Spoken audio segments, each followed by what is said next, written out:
Merhabalar, ben Huri. Huri Metek Mutfak'ta kanalıma mutfağıma hoş geldiniz. Bugün yap, 2 gün sonra ye. Çıtır çıtır salatalık turşusu nasıl yapılır onun tarifini vermek istiyorum. Tarifimize hemen başlayalım. Bahçeden topladığım, yıkadığım 1 kiloya yakın salatalıklarım var. Baş kısımlarını keserek temizliyorum.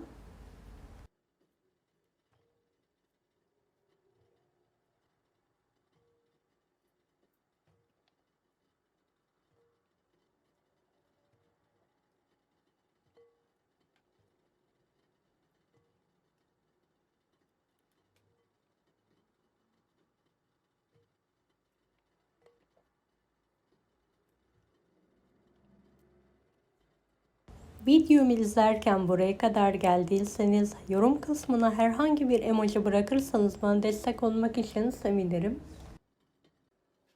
Evet, hazırladığım salatalıkları dik bir şekilde kavanozlara yerleştiriyorum.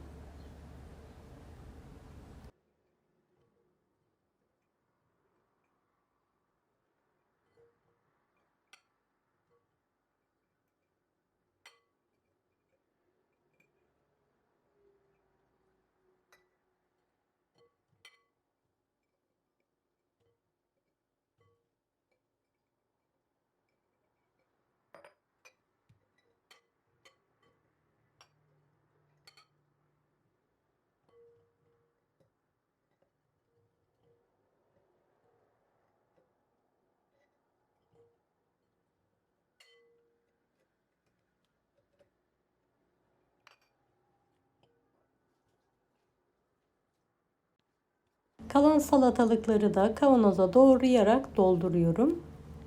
Dilerseniz de doğrayarak yapabilirsiniz bu tarifi.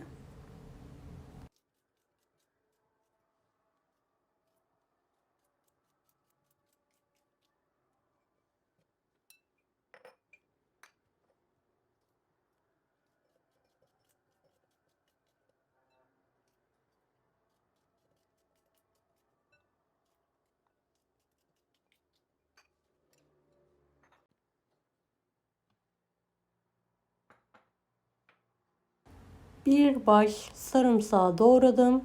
Hepsini üzerine alarak pay ediyorum.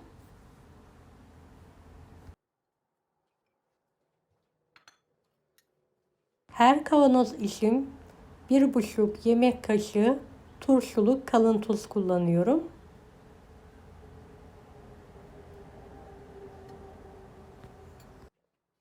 Her bir kavanoz için 1 tatlı kaşığı toz şeker.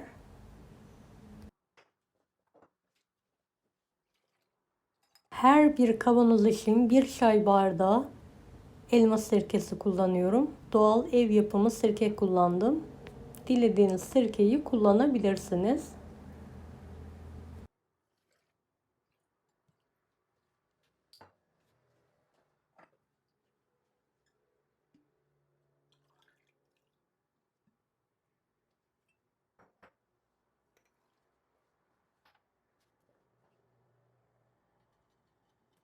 Evet, üzerine kaynayan fokur fokur sıcak suyu ağzına kadar dolduralım.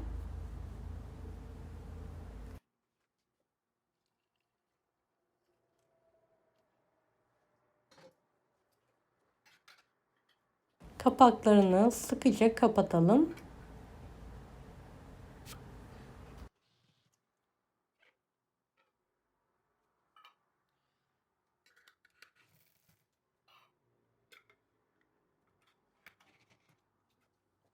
Evet, bir bez ile kapaklarını kapattıktan sonra çalkalayalım.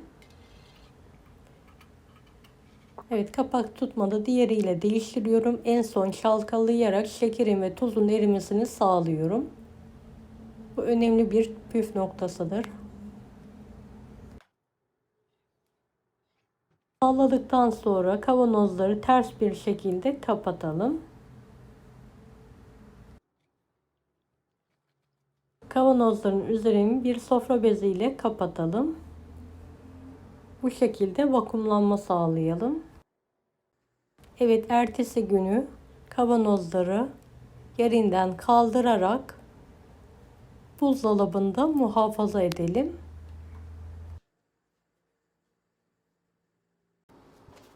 Evet, 2 gün sonra turşumuz yemeğe hazır. Kapağını açarak servise hazırlıyorum. Evet, turşuyu servise hazırlıyorum. Dilerseniz yıkayarak da tüketebilirsiniz. Şıtır şıtır salatalık turşularımız yemeğe hazır artık.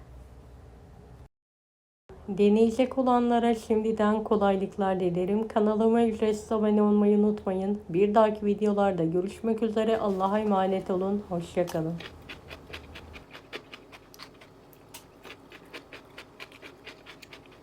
Daha farklı tarifler için bunları da izlemeyi unutmayınız.